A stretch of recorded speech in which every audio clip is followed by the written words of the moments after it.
Bom, é sempre um prazer falar com o Ciro, é um dos caras mais esclarecidos, um dos caras mais honestos e decentes que eu conheço. Toda vez que eu entrevisto o Ciro, os caras me chamam de comunista, e toda vez que eu entrevisto o Bolsonaro, os caras me chamam de reacionário, ultradireita, e toda vez... É assim, esse negócio de polarização virou uma coisa tão chata que já caiu até de moda. Agora, Ciro, em primeiro lugar, bom dia. Se você puder falar só bom dia, porque essa entrevista aqui é um de volta para o passado. Porque o que se diz fica cravado em pedra, né? A gente está falando tanto de religião e tal, e eu vou mostrar um vídeo seu que ficou cravado em pedra. Eu sei que é difícil falar isso para você, porque você é um cara que as pessoas têm até medo de entrevistar, que você é durão pra caramba. Mas se der para falar só bom dia, eu agradeço. Bom dia, Ciro. José, como o Boechat dizia, não dá para dizer só bom dia, eu quero substituir pelo agradecimento a Deus, trazer você de volta para a batalha, depois desse susto que você deu aos seus milhões de admiradores, entre os quais eu estou. Então, bom dia, mas eu estou muito agradecido a Deus por lhe trazer de volta para o batente. Rapaz, o que teve de gente que torceu contra também, é por isso que eu torço contra inimigo. O que teve de gente que torceu contra... Mas dessa vez eu vi. Muitos rezamos para você voltar para o batente. Você é uma voz importante na nossa vida. Eu acredito mais em Deus que eu vi alguém parecido com Jesus dessa vez, e a coisa teve feia. Coisa teve feia mesmo. Mas, Ciro, obrigado, viu? Obrigado pelo carinho. Eu sei que você ficou preocupado. Obrigado realmente pelo carinho. Agora, vamos ouvir um trecho de uma entrevista que eu fiz com você há algum tempo atrás. Quer ver? Tá aí no ponto, ô Garrafa? Se não tiver, já vai ouvir logo cedo. Vamos ouvir essa entrevista que eu fiz com o Ciro, um trecho da entrevista com o Ciro. Quer ver? Que vai dar o deslinde no fim do ano. E o quadro é trágico. Deixa eu lhe dizer, o Brasil vai terminar esse ano, volto a dizer, com 930 bilhões de reais em números redondos de déficit. Isso é 8 vezes o maior da história. Déficit na conta do governo. Né? Só para você ter uma ideia, quando a Dilma foi derrubada, o déficit foi de 36 bilhões de reais. Nós estamos falando em 930 bilhões de reais. Com o Temer foi 130, que foi o pior da história, nós estamos indo para 930. Na prática, a dívida pública vai pela primeira vez se aproximar de 100% do PIB. Quando a dívida cresce demais, ela encorta em curto prazo e encarece o preço. Então hoje, por exemplo, a taxa que o governo paga oficial, já ninguém mais respeita. O governo está com a menor Selic da história e a turma não aceita mais. Venceu o papagaio e só aceita se rolar se for com 3% acima da Selic. O que é um sintoma. 150 bilhões de dólares de brasileiros e de estrangeiros fugiram do Brasil. Aí você olha para a taxa de câmbio, ela está indo descambando de novo para os R$6, 5,40, 5,45, 5,50, 5,52 e o governo torrando reserva. Então são todos os sintomas de uma deterioração econômica muito grave, sem precedente. Quando a economia retomar, e eu espero que Deus nos proteja, que nos ajude a sair dessa pandemia, do isolamento, quando a economia retomar, o que nós estamos anunciando aí é uma pressão de inflação que ninguém quer ver. Mas se o câmbio sobe, o preço do pão quer subir. Se o câmbio sobe, o preço do pão quer subir. O preço da passagem de ônibus quer subir. O preço do remédio quer subir. O preço do celular quer subir. Ou seja, tudo mais ou menos acompanha o dólar. E se você tem uma dívida pública encurtando o prazo, ela vai virando quase dinheiro. E isso é inflação. Ou seja, o Bolsonaro está sinalizando para um quadro de deterioração econômica muito grave. É muito difícil que ele escape disso. O Guedes não fica, vou anunciar aqui de novo. É um mero palpite, mas eu duvido que o Guedes fique. Na hora que o Guedes sentir que o cocô vai se espalhar, ele vai arranjar um pretexto e vai cair fora. Bom, parece profético. Aí veio o Paulo Guedes e diz assim: Brasil pode ir para a hiperinflação. Falou ontem para o Estadão. Brasil pode ir para hiperinflação muito rápido se não rolar a dívida satisfatoriamente. Ou ele quer enfiar algum imposto, CPMF, alguma coisa na nossa goela, e parece que é isso, ou ele quer preparar já a saída que você previa. Enfim, ninguém tem a sua idade, a sua experiência, ninguém estudou tanto de graça, né? Então, o que você falou lá atrás estava acontecendo. E eu fiz até uma pergunta aqui um pouco antes. É claro que a economia mundial está quebrada, né? Os países estão quebrados. Mas eu perguntei para o Paulo Guedes, então, o que ele está fazendo lá? Porque num momento como esse, a gente precisa de cara que acha que é gênio, virar gênio mesmo e minimizar os efeitos da crise. Se ele diz que a gente está no fim do mundo, ele não fez nada para evitar o fim do mundo. Ou o que ele fez não deu certo. Seria mais ou menos isso, Ciro? De novo, é um prazer falar com você. Sem dúvida, Datena. Deixa eu lhe dizer, o Guedes não sabe nada da vida real da economia brasileira. O Guedes não conhece nada da história econômica brasileira. O Guedes é um desses intelectuais medíocres que leu até 1980 e de lá para cá nem sequer lê mais os livros americanos, que são uma realidade completamente diferente da realidade brasileira. Então ele não entende absolutamente nada. E você corretamente está dizendo, olha, a pandemia agravou muito o desequilíbrio das contas. Isso é verdade. A pandemia derrubou a receita pública, a pandemia aumentou as despesas, nós tivemos que correr em socorro de muita gente, que vai acabar agora. Isso tudo está certo. O mundo inteiro teve essa pressão e esse estresse. Mas, do outro lado, o que você está fazendo? O que a família brasileira faz? O que o empresariado brasileiro faz? Ajusta a conta. E a conta, de um lado, é a despesa, do outro lado é a receita. Se a despesa está fora de controle, você precisa passar um pente fino e arrumar essa despesa onde puder arrumar. No caso brasileiro, a maior despesa pública de todas é juro e rolagem de dívida. Como nós estamos já gastando muito mais do que arrecada, o juro da dívida não está sendo pago e está indo para dentro dela. É preciso trabalhar nessa despesa aí. Mas é preciso, antes e mais urgentemente, e eu te explico por quê, e essa é a minha angústia, atuar na área da receita, do dinheiro que entra. Porque se você equilibra a conta, né, o trabalhador sabe, se ele está numa dificuldade muito grande, ele procura fazer hora extra, procura fazer um bico, né, procura melhorar o dinheirinho ali para resolver o problema. O empresariado tenta fazer, cortar despesa e tal. E aí vem a tragédia de um cara completamente despreparado como o Bolsonaro na presidência da República. No Brasil, você tem como resolver o problema. É muito importante que a sociedade brasileira saiba.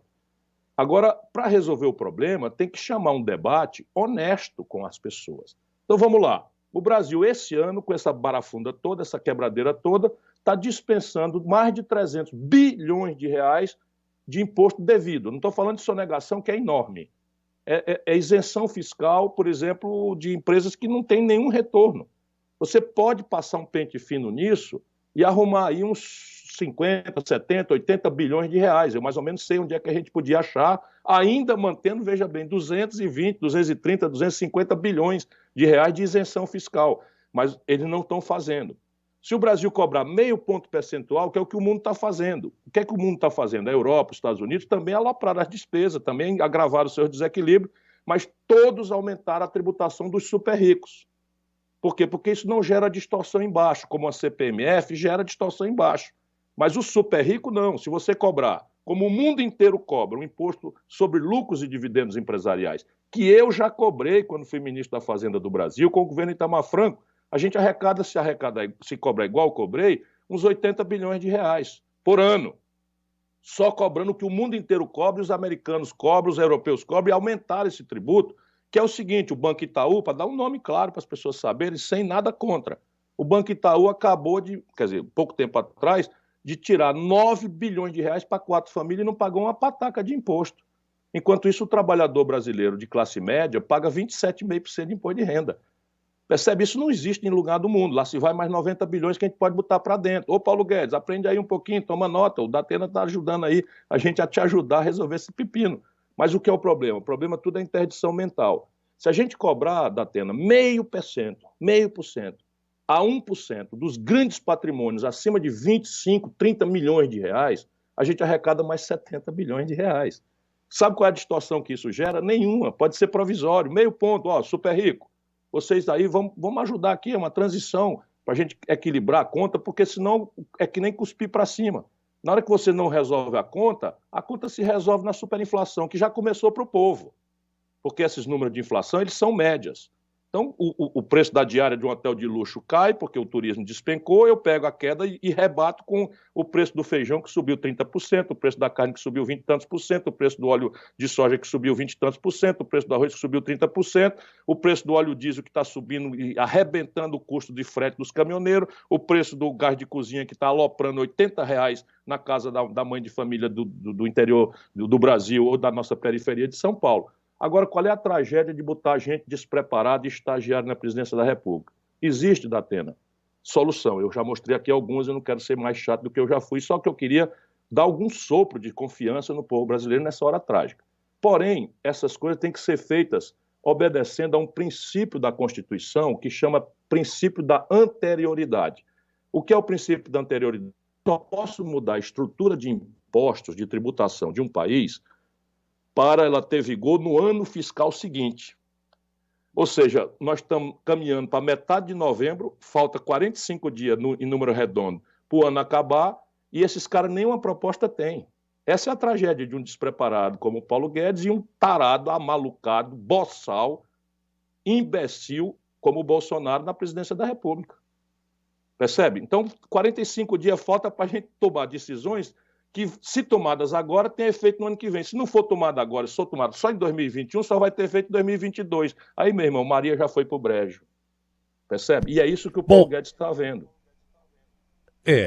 Eu não vejo você melhorar a economia com o Paulo Guedes lá. Teria que trocar. Eu não sei se o Bolsonaro vai trocar. Eu não vejo isso. Porque eu concordo com você. O Paulo Guedes acha que é ministro da Economia dos Estados Unidos, da China, de países ricos. Ele não é, né, de um país emergente que é uma grande periferia. Começa essa sua lógica, e ela é tão lógica. Primeiro, o Bill Gates, que é um dos caras mais ricos do mundo, ou ele dá todo ano metade da fortuna dele, ou ele dá e aplica em pesquisas científicas e ajudas humanitárias. E todo ano ele dando metade da fortuna dele, ele é sempre o primeiro ou o segundo mais rico do mundo. O que prova, primeiro, do ditado bíblico que é dando que se recebe. E que se o mais rico der um pouco mais, ele não vai ficar pobre. Ele fica pobre 2, 3 dias, ele vai continuar ganhando dinheiro e fica rico de novo. Outra coisa que ninguém sabe, a gente só fala... não, mas a gente só fala de crime organizado no Brasil. Olha, e crime político, que eu acho que é pior do que o crime organizado, mesmo porque eu acho que já tem crime organizado dentro da política. A gente não fala, e muita gente não sabe, que o que ferra mais o Brasil é a evasão fiscal.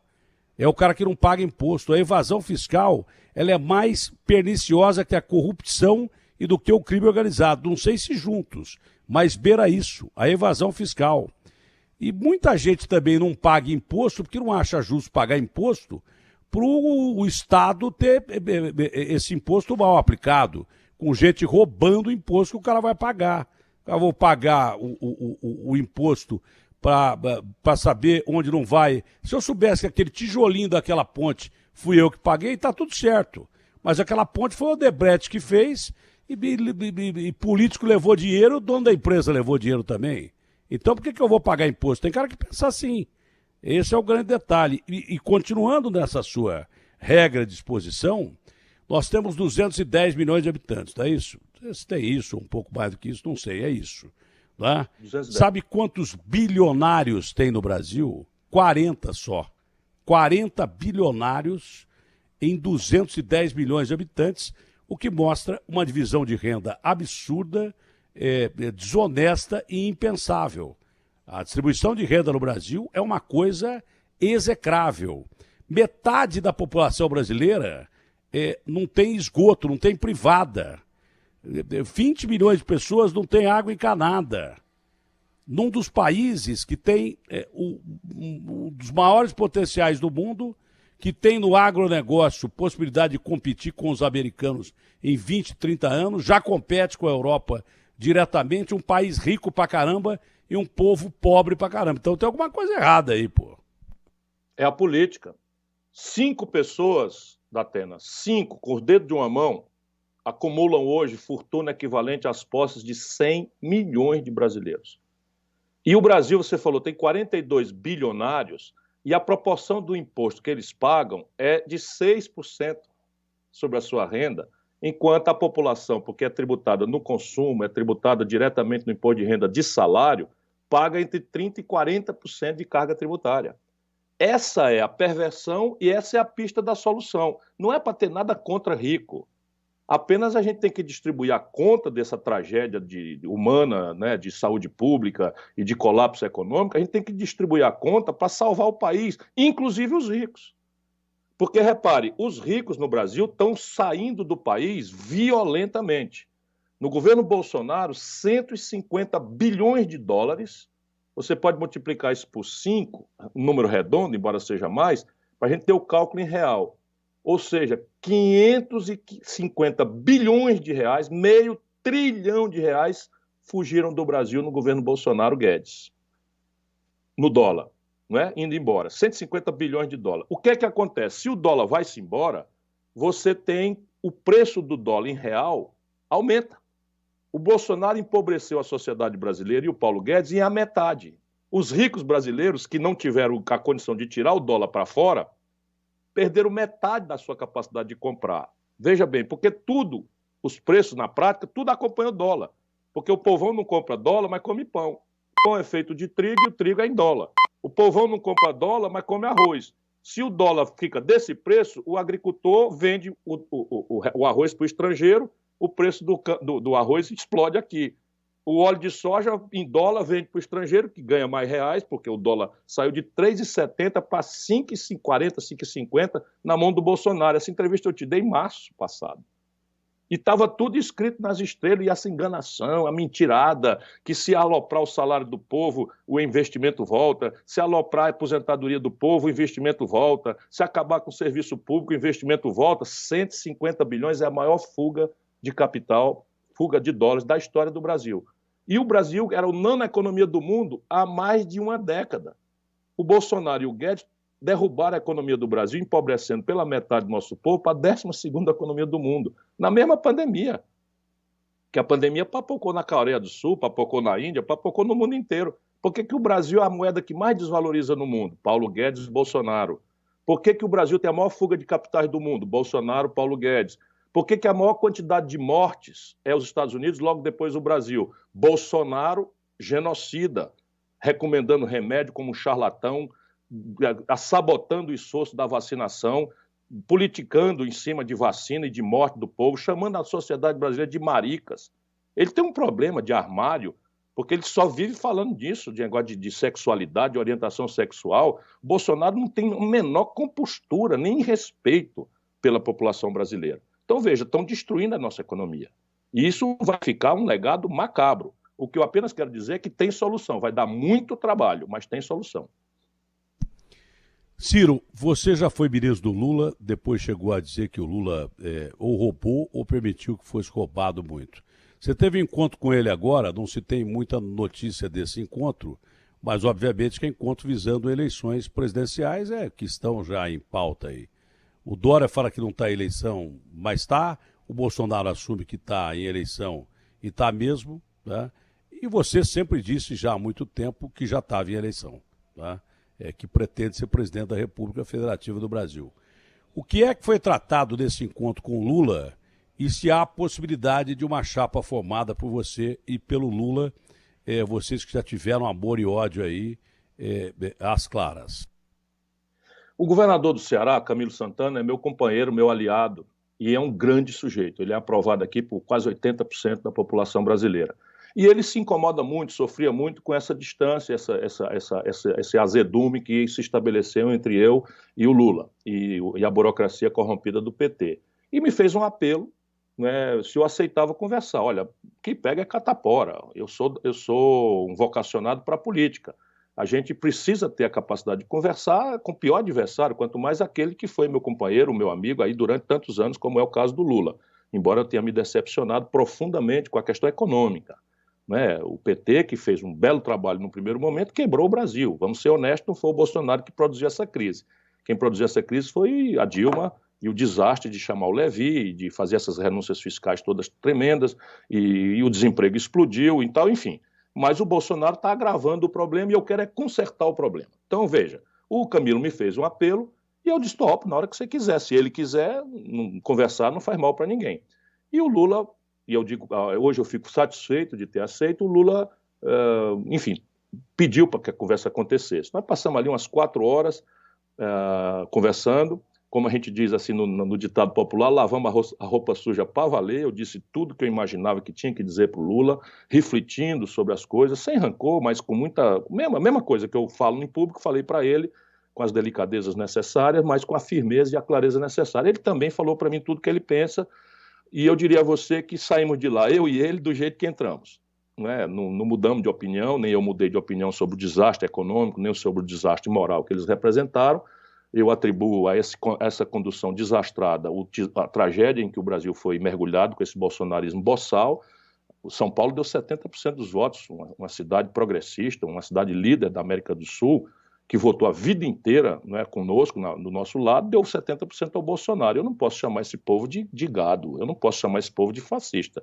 Eu tenho que entender que o nosso povo se decepcionou muito e eu tenho que abrir o meu coração para a gente se reconciliar, que é na luta na qual eu estou fazendo. Enquanto isso, a turma da burocracia, especialmente do PT, é esculhambando o povo, é fascista, não sei o quê, resultado estão aí, sendo banidos das eleições pelo Brasil inteiro.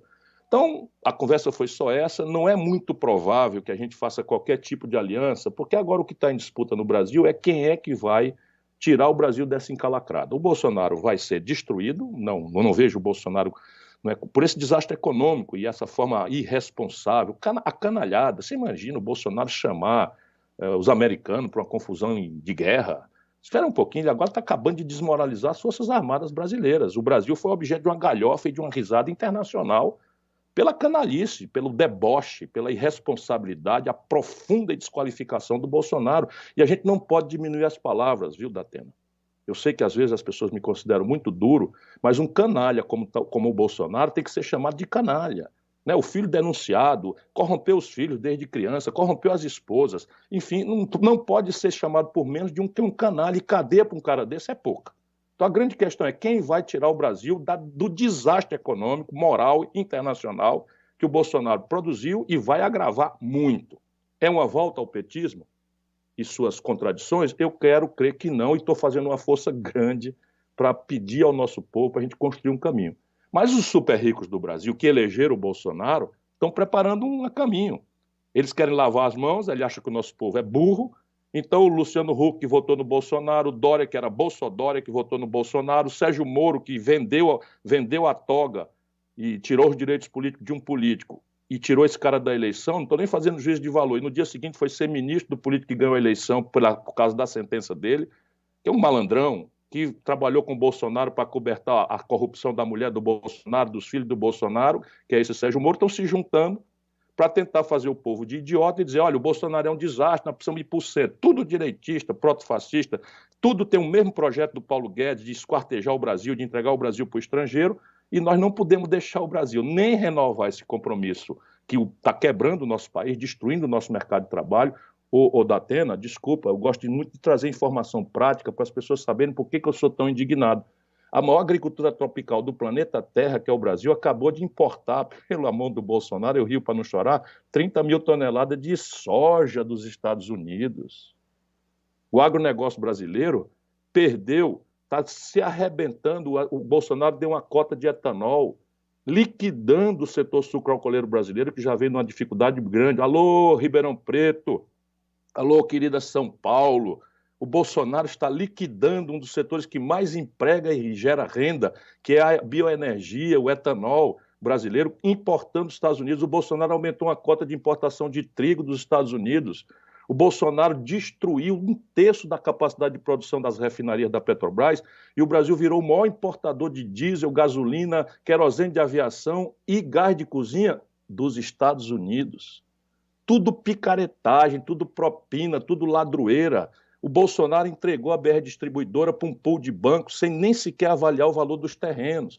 O Bolsonaro mandou o Banco do Brasil vender, Paulo Guedes, eu estou de olho, tu não vai fazer essas cagadas sem eu dar um nome de cagada e de roubalheira de braçada. Desculpa, Datena, o povo brasileiro precisa saber. O Banco do Brasil foi criado por Dom João VI. Pois bem, o Banco do Brasil, na mão do Bolsonaro, entregou para o BTG, esse G aí é Guedes, um banco criado pelo Paulo Guedes, embora tenha desfeito a sociedade, mas o Banco do Brasil, pela primeira vez na história, desde Dom João VI, vendeu uma carteira de ativos por receber, que tem valor de 3 bilhões de reais com B de bola, para o BTG por 371 milhões de reais, sem licitação. No mesmo momento, para mostrar que não tem nenhuma nova estratégia, comprar a carteira bichada de crédito que não vale nada, tudo papel podre, do Banco Votorantim.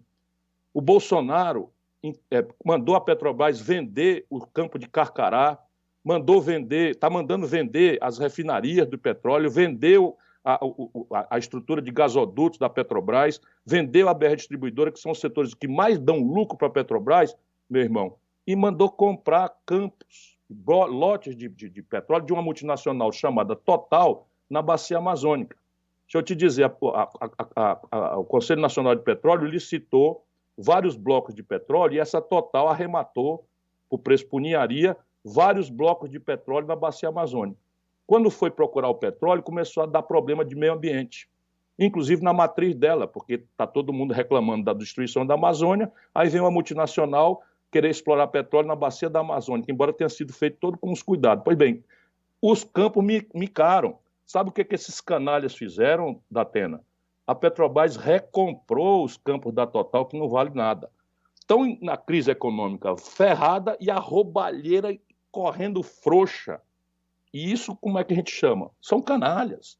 O Bolsonaro é um bandido, nós temos que chamá-lo de bandido e tem que levar ele a um impedimento, antes que ele acabe de destruir a sociedade brasileira.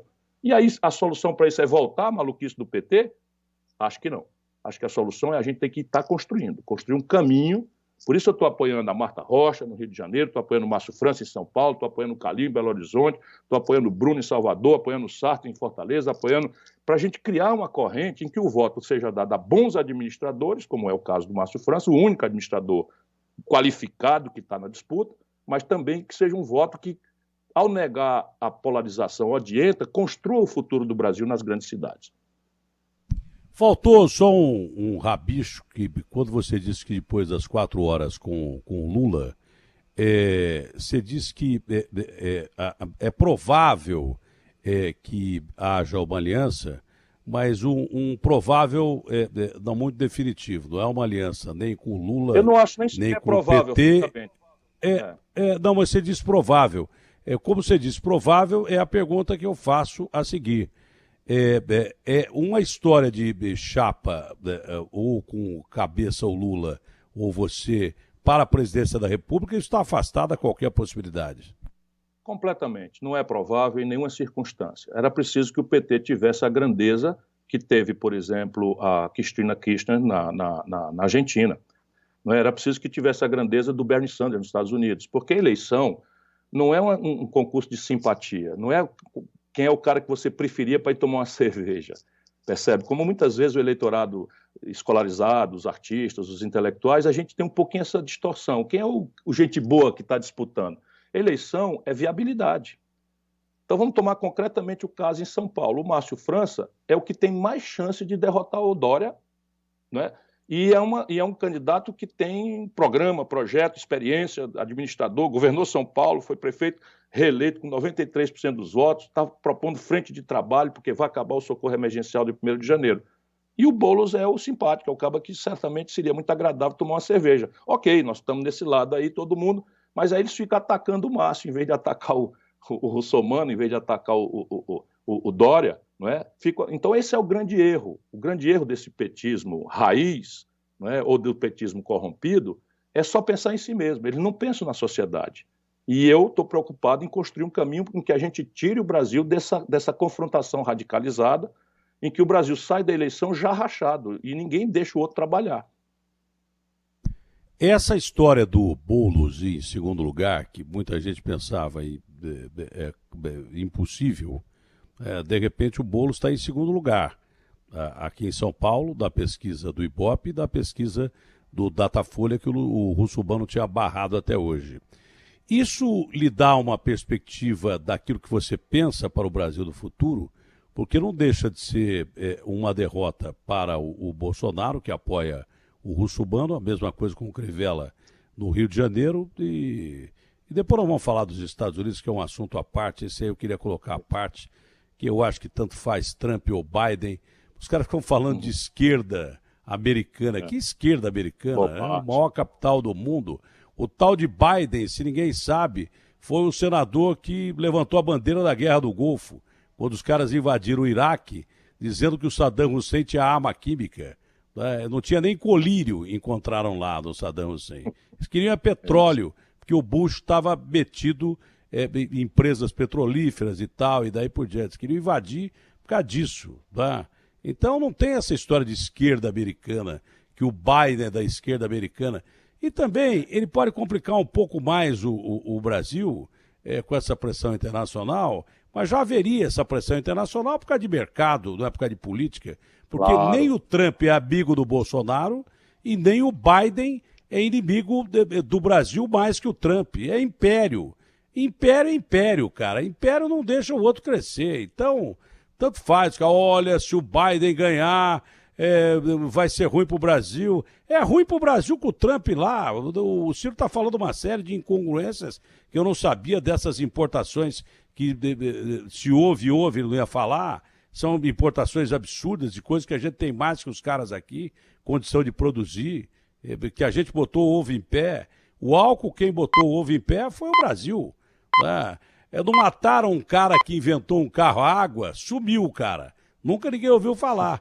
O Brasil não mataram, mas mataram economicamente. Que se o mundo quisesse energia verde, né, antes de pensar na eletricidade, que agora está mais desenvolvida, teria adotado o álcool como combustível mundial há muito tempo.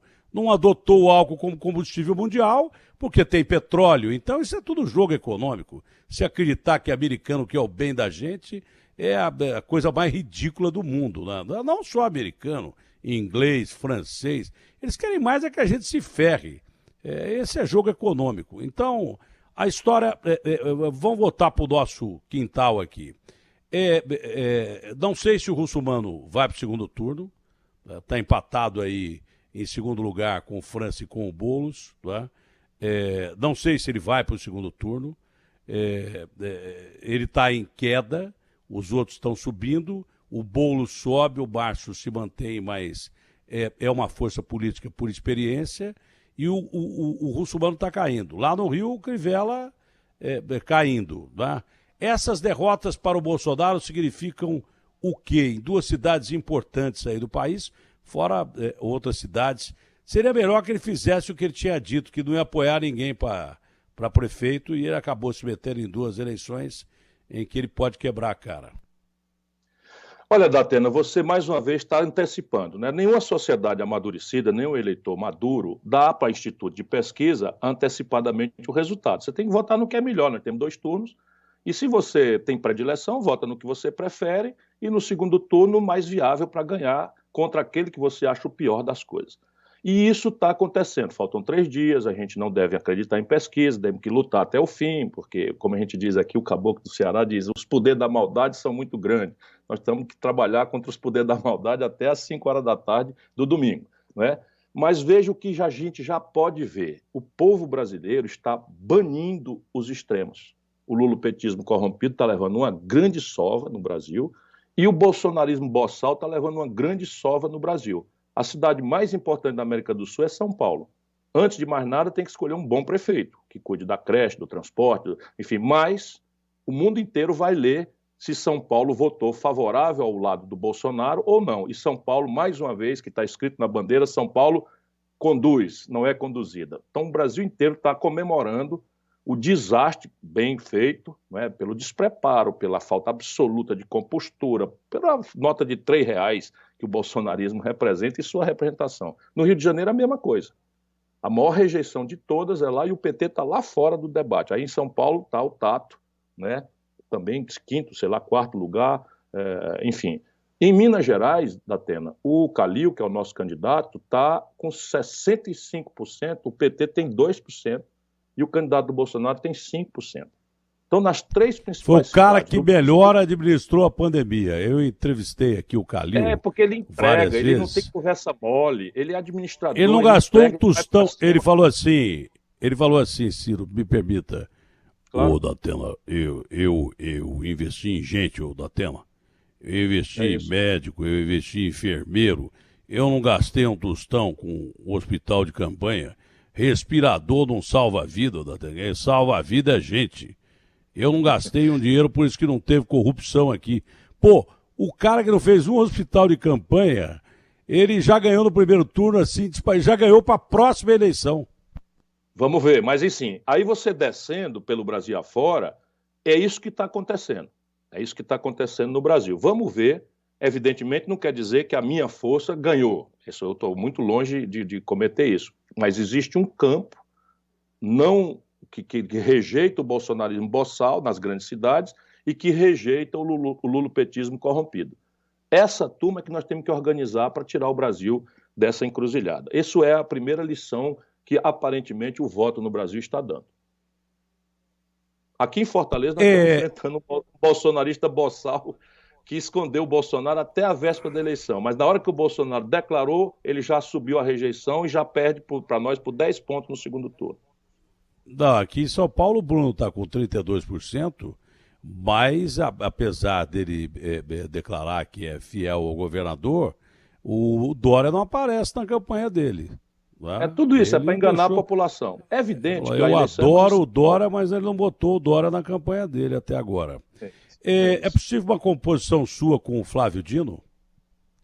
Eu e o Flávio Dino somos grandes amigos, muito amigos mesmo. Não é? O Flávio Dino, entretanto, tem um olhar diferente do meu. Ele tem aí uma coisa de querer fazer uma frente envolvendo Lula e Luciano Huck. E eu já tenho vivência, experiência, estrada, para saber que isso é só um sonho de noite de verão.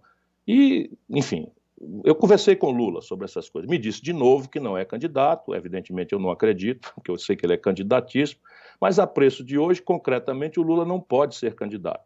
Trata-se, então, da gente ou repetir a velha mentira, usando a popularidade que ainda tem do Lula, justa, diga-se sabendo a verdade, ou se nós vamos dar o passo adiante de construir um caminho novo, que basicamente tem a ver com aquele primeiro momento da nossa conversa hoje. Meu irmão, desmantelo econômico não tem igual na história. Pela primeira vez na história do Brasil, a quantidade de trabalhadores saudáveis para o trabalho, empurrados para a informalidade, é maior do que quem está trabalhando com carteira assinada. A primeira vez na história do Brasil. Significa o seguinte, mais da metade da força de trabalho trabalhando sem qualquer proteção, nem hoje nem na velhice. É o país do Uber, é o país do aplicativo, é o país da volta à escravidão, nenhum direito trabalhista, nada. Essa selvageria não tem que corrigir. Isso é o que está em discussão. Esse é o problema do mundo, né? Você imagina um país pobre como o nosso. A Europa, o que tem de desemprego é um negócio impressionante. Os Estados Unidos chegaram quase a... Mas lá não tem mais nada para fazer em matéria de infraestrutura. E você lembra que o Brasil tem metade dos domicílios sem saneamento básico. Se a gente abrir uma frente de trabalho para fazer saneamento básico no Brasil, a gente vai ter... Pobreza lá é diferente daqui, né? Aqui é miséria absoluta. Pobreza lá, o cara quando é pobre lá, ele é remediado aqui, a classe média aqui, pô. É isso aí. Tem um estado de seguridade social, tem transporte público subsidiado, tem saúde pública subsidiada, etc, etc, etc. Mas no Brasil nós temos um por fazer. Esse país aqui, se verticalizar a produção de petróleo, gás e bioenergia, se verticalizar a produção do complexo industrial da saúde, faz sentido o Brasil importar máscara da China? Nosso Tostão financiando emprego na China, acaba tudo isso se um dia eu for à presidência da República. Eu vou organizar uma base de complexo industrial de saúde, porque a ferramenta é a compra do governo, o dinheiro já está ouvindo na conversa. Sabe quanto é, Datena? 17 bilhões de dólares. Isso significa algo ao redor de 70 bilhões de reais que nós estamos mandando para financiar emprego na Europa, com bobagens que a gente pode fazer aqui, cama de hospital, prótese, remédio, fármacos químicos, máscara de coisa, respirador, com as nossas universidades, fazendo uma política industrial de comércio exterior. O Brasil vira um grande protagonista global nesse complexo industrial da saúde. Complexo industrial do agronegócio, a metade dos custos de produção da agricultura mais pujante do mundo são importados do estrangeiro. Qual é o sentido do Brasil importar o fertilizante, importar agrotóxicos? A gente pode produzir aqui, gerando emprego aqui. Isso é porque o Brasil tem jeito. Agora, os nossos governantes estão a serviço das prepotentes potências internacionais e não a serviço do Brasil. Primeiro vai uma pergunta, os caras falam que eu sou bocudo, eu perto do Ciro, eu sou o Mickey, perto do Ciro eu sou o Pateta, dizem que eu sou bocudo, perto do Ciro eu sou o Mickey lá da Disneylândia. Assim, não tem rabo de palha como então, você e eu. Mas vamos lá, vamos discutir um assunto que está em pauta pra caramba, né? Primeiro o Moro me falou, uns 15 dias antes dele falar, que ele assumir que tinha almoçado com o Luciano Huck lá na varanda do apartamento dele para tratar de presidente da República, eu perguntei para ele aqui, a chamada da rádio, tem aqui, o senhor pensa em ser candidato a presidente da República? Eu já tinha conversado com ele, não, Datena, não é, isso é ficção, e ele já tinha falado com o Huck. Então vamos lá, vamos desmembrar essa pergunta aí. Primeiro, uma chapa Huck, Moro, independente de quem seja a cabeça da chapa, estão dizendo que é de centro, né, essa chapa. Eu não acho que não é nem de centro espírita isso aí. É muito mais à direita do que de centro. Mas como é que o senhor encara, por exemplo, uma chapa Luciano Huck e... Eu vou te chamar de você pela intimidade que a gente tem. Claro, lógico. Eu já te conheço faz muito tempo, desde aquela conversa que nós tivemos, genial, na beira do rio Piracicaba. Com o velho Magrão, nosso Sócrates. Quando o Sócrates te entrevistou e tal, a gente estava lá. Eu era o diretor, eu já apresentava programa na Record, mas eu não podia aparecer na TV lá do Chaim de Ribeirão, porque era outra emissora. Então eu virei diretor do programa do Sócrates. Eu criei um nome lá, acho que é Duda Almeida, um negócio assim. Eu era o diretor do programa do Sócrates, eu que dirigia o Magrão, e fizemos uma entrevista muito bacana. Aliás, o bom não foi a entrevista, né? Vamos dizer aqui bem a verdade, o bom não foi a entrevista do Sócrates com o Ciro, o bom foi a cachaça depois, que nós comemos um peixinho. Cervejinha, tomamos cervejinha ali na beira do rio Piracicaba. O Magrão gostava. O Magrão gostava, e o Magrão nunca gostou de cachaça, de bebida pesada, era só cerveja. E vou te contar uma coisa, hein? Eu dei muito porre no Magrão. Eu deixei o Magrão de porre muitas vezes.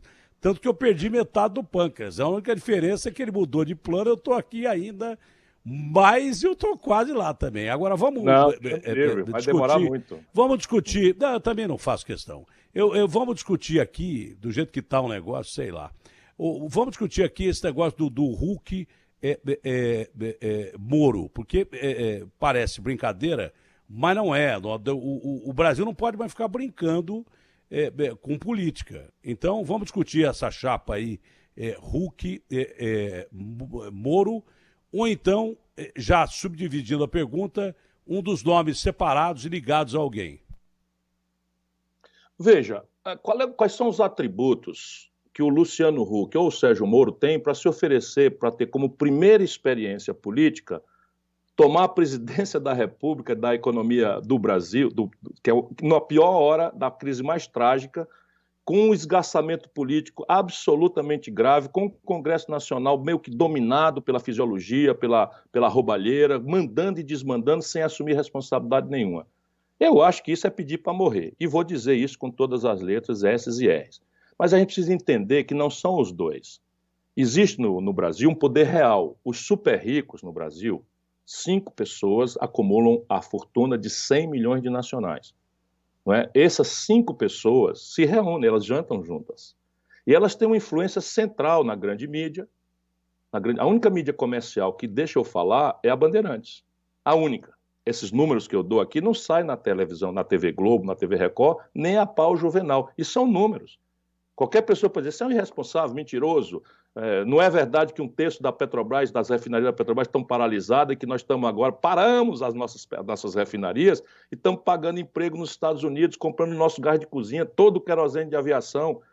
Então, esses números são todos concretos e é uma negociata grande, meu irmão, para você manter a sua estrutura produtiva parada, enferrujando e preparando para vender a preço de ninharia na pior fuga de capitais do mundo.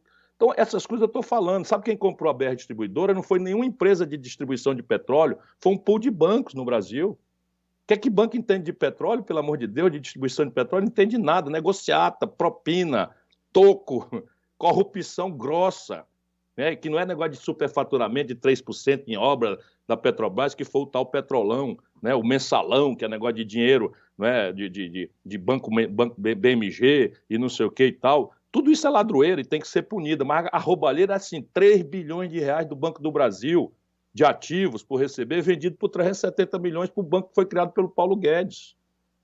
Percebe? E na mesma data comprar a carteira bichada do Votorantim. Então essas coisas eu estou dizendo com os nomes, ou eu sou um irresponsável, que tem que ser punido, Eu tenho que ser processado. Se eu estou chamando o governo Bolsonaro de corrupto, o Bolsonaro de ladrão, canalha, tudo que você de pior tiver para dizer, eu tenho que responder. Por que o Bolsonaro não me processa? Sabe por quê? Porque eu tenho os documentos. A Natália, filha do Queiroz, era funcionária, não era dos filhos do Bolsonaro, não era do Bolsonaro, nunca deu um dia de serviço em Brasília. Assinava o recibo, o Bolsonaro estava o dinheiro no bolso. Bolsonaro roubava dinheiro da gasolina do gabinete dele. Compare o Ciro Gomes, deputado, na mesma época do Bolsonaro deputado, eu gastava R$ 600 do contribuinte por mês de gasolina para trabalhar. O Bolsonaro chegou a gastar R$ 42 mil no único mês de gasolina. Bota isso aí, gasolina, e bota para um carro rodar. R$ 42 mil por mês, dá para o cara dar 3 voltas na terra. Era recibo falso para o Bolsonaro roubar e botar no bolso. Bolsonaro recebeu auxílio moradia, tendo um apartamento em Brasília, e disse para todo mundo ouvir que era para comer gente. Isso é um boçal que nós temos que denunciar com todas as forças do nosso coração. E só pode fazer isso quem pode provar. Me processa, Bolsonaro. Deixa de ser frouxo, rapaz. Deixa de ser covarde, seu fuleiragem. Me processa para eu mostrar os documentos todos e o Brasil te conhecer. Acabar de uma vez por toda essa ilusão de tu só explorar o nosso sofrimento, a justa decepção do nosso povo com as maluquices do PT. Eu não sou o PT, não. Eu sou limpo. 40 anos de vida pública. Voltando aqui. Então, veja, o Luciano Huck votou no Bolsonaro. O Moro vendeu a toga, condenou o Lula, tirou o Lula da eleição e foi ser ministro do Bolsonaro. Isso em qualquer país sério do mundo, o nome disso é corrupção, é vantagem, receber vantagem. E ele foi para lá com a promessa de ser ministro do Supremo. Depois o Moro, tão malandro e mau caráter que gravou o chefe. Por isso que o povo brasileiro ficou com o Bolsonaro, e nesse assunto o Bolsonaro tem toda a razão. Como é que pode? Então eu, em confiança, sou teu ministro, Datena, tu é presidente, eu sou teu ministro, a gente encontra diariamente, tem uma discussão, uma conversa, uma orientação, uma desavença, como é natural, e eu te gravo. E no dia que eu me desentendo contigo, você imagina as minhas conversas com o Lula, eu vou gravar e botar, porque agora virei adversário do Lula. Isso não é coisa, isso não é decente, isso é coisa de bandido, de mau caráter, de mafioso. Eu vou mostrar isso na televisão, tudinho. Não vou deixar essa turma mentir, enganar o povo brasileiro. O Moro bolsonarista. Agora são os cornos do Bolsonaro, tudo querendo se apresentar de centro e anti-Bolsonaro. Sabe o que é? Eles pensam que o nosso povo é burro. Eles pensam que o nosso povo é idiota. Eles pensam que a nossa imprensa toda está comprada para repetir essa mesma coisa. De centro. Isso tudo é fascismo. Aí tudo bem, o Dória está na estrada. Foi prefeito, prometeu que ia ficar, mentiu. Faz o governo de São Paulo desastrado. Nós aqui no Ceará pagamos um professor mais do que o grande estado de São Paulo. Depois desses anos todos dessa gente mandando em São Paulo, como é que um estado pobre como o Ceará paga para um professor um salário melhor do que o estado de São Paulo, do que a prefeitura de São Paulo? Isso é o que nós precisamos discutir, mas o Dória é da estrada. Nova política, o Dória era homem do... Polícia. Sim. Nós pagamos Polícia melhor de São também, Paulo desastre. A polícia, Faz 4 anos Polícia que de não São Paulo é a recebe segunda mais mal paga do Brasil. E faz 4 anos que não são reajustados os servidores. Isso é que está em debate. Mas eu volto a dizer, esses dois aventureiros, nós temos que tirar a máscara deles. Sabe por quê? Porque o nosso povo é muito sofrido. Aí chega sábado, 2 horas de Luciano Huck, né? Pega R$1 milhão do Magazine Luiza, que patrocina lá, bota 900 mil no bolso, aí pega 100 mil e faz uma caridade humilhando as pessoas. Venha para cá, ganha não sei o quê, ganha não sei o quê e tal. E aí tem uma imagem de gente boa, aí fica falando em desigualdade. Porra, o cara é um playboy. O cara é um playboy, sabe? O problema do Luciano Huck é apagar a fotografia no Instagram. Ei, Luciano, não precisa apagar as nossas, não. Né? Eu tenho até boa relação pessoal com ele. Você nunca vai ter vergonha de ter andado comigo. Eu se garanto, como diz o Gael, meu pequeno filho de 5 anos. Não é? Mas, porra, Joélia Batista, Écio Neves, Alexandre Ascioli, JBS, tudo que não presta na vida brasileira, o Luciano Huck estava lá. E agora vai se apresentar de nova política, o novo gestor, centro político. Conte outra que essa aí eu não vou deixar vocês enganarem o povo, não. Ô Ciro, você tem mais alguma bala na agulha ou já esgotou o estoque? Não. Olha, eu sou um lutador. Se você não tiver mais nenhuma bala na agulha... Se você não tiver mais nenhuma bala na agulha... Se não tiver mais nenhum alvo, nós podemos parar. Agora, se você quiser continuar, eu estou aqui ouvindo. Vamos parar. Eu não tenho mais nada que perguntar. Você falou tanto que eu não tenho mais nada que perguntar. Eu estou muito feliz de ver você de volta no Batente, com o mesmo entusiasmo, o mesmo compromisso. Não é? Não tenha medo disso, não. A vida, às vezes, manda uma prova para a gente, só para a gente voltar a amar a vida com a intensidade que merece. Eu estou muito feliz com isso. E, assim, que o povo brasileiro me entenda, eu estou muito indignado. Eu estou indignadíssimo, sabe? Vai acabar o socorro emergencial agora. A fome é um espectro real de volta. Meu irmão, você não tem ideia, aqui embaixo, no chão onde eu ando, o que é o desastre que está acontecendo no nosso país. Sabe, os meninos todos perdendo o ano letivo, pequeno comerciante, 6 meses fechado. Ontem eu visitei barbearia, café, sabe, todos descapitalizados, com nome sujo no SPC, e esses vagabundos fazendo esse jogo politiqueiro, salafrário, a partir do Bolsonaro. Olha, quer que não me importa o resultado, eu vou dizer para o povo brasileiro o que precisa ser dito, e vou lutar muito para que a gente construa um caminho diferente contra um lado do bolsonarismo boçal e contra essa decepção que o petismo corrompido, a parte corrompida, né, porque tem muita gente boa do PT, e construir um caminho concreto. O Brasil tem saída, mas exige uma atitude política, e nós precisamos levantar o povo brasileiro sem medo desses super ricos que engabelam a sociedade. Olha, falando em fotografia, pena que eu e você, o Magrão, não tiramos uma foto aquele dia na beira do rio Piracicaba, viu? Porque sim, eu tenho tivesse aquela foto... muito amigo do mas se eu tivesse aquela foto... o Casão, grande cara. Mas se eu tivesse aquela foto, eu ia botar hoje na minha rede social. Eu não mexo com rede social. Pois eu vou procurar. Gosto. Eu acho que eu tenho. Essa foto eu vou procurar. Se você achar, você me manda que eu ponho na foto do meu WhatsApp com o maior prazer. Ao invés de eu apagar, eu vou colocar. Porque eu tenho o maior orgulho e dividir essa amizade com você. A gente pode pensar diferente aqui e ali, mas eu considero você um cara de um baita de um caráter e um sujeito de uma coragem inesgotável, diria isso. Não é?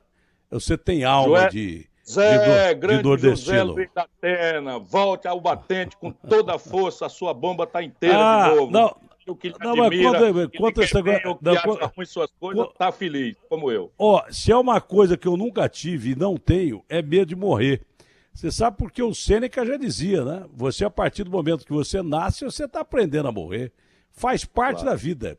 E nenhuma das vezes que eu tive bem próximo da morte, não foram poucas vezes, eu fiz uma cirurgia de tumor do pâncreas há 15 anos atrás, pouca gente resiste a isso. Tá certo que eu devo a Deus e aos médicos, ao doutor Marcel, doutor Juquemura, que foram médicos excepcionais, mas com a ajuda de Deus.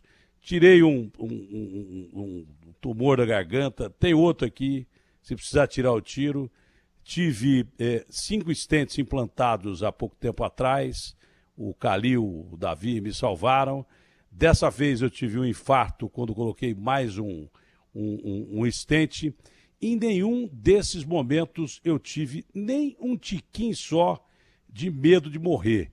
Morrer, meu irmão, é a coisa mais fácil do mundo. O duro é viver e ser honesto durante a sua vida. Isso é o que vale. Amemos a vida, celebremos a vida, lutemos para proteger a vida. E honra as vida. calças que você tem. E honra as calças que você tem. E honra o vestido que você tem. Homem ou mulher tem que ter caráter. E pronto, acabou. Ética independe de gênero ou escolha de opção sexual. Ética é uma coisa que está acima de tudo, mas que um dia um político desses aí que você citou, não vou falar qual, me falou que política não existe ética. E aproveitando, eu não vou falar palavrão, porque eu falo palavrão pra caramba, mas o Johnny não gosta. Você usou essa palavra várias vezes aqui, mas a resposta que eu dei pro cara foi essa daí. Ética você precisa ter até para pi. Eu mesmo vou dar o pi aqui. Abraço grande, Ciro. Foi um prazer falar contigo. Abraço grande, Datena, gente querida do Brasil inteiro, de São Paulo. Juízo aí, que Deus abençoe no domingo para a gente tomar a decisão correta. Abraço grande, Ciro.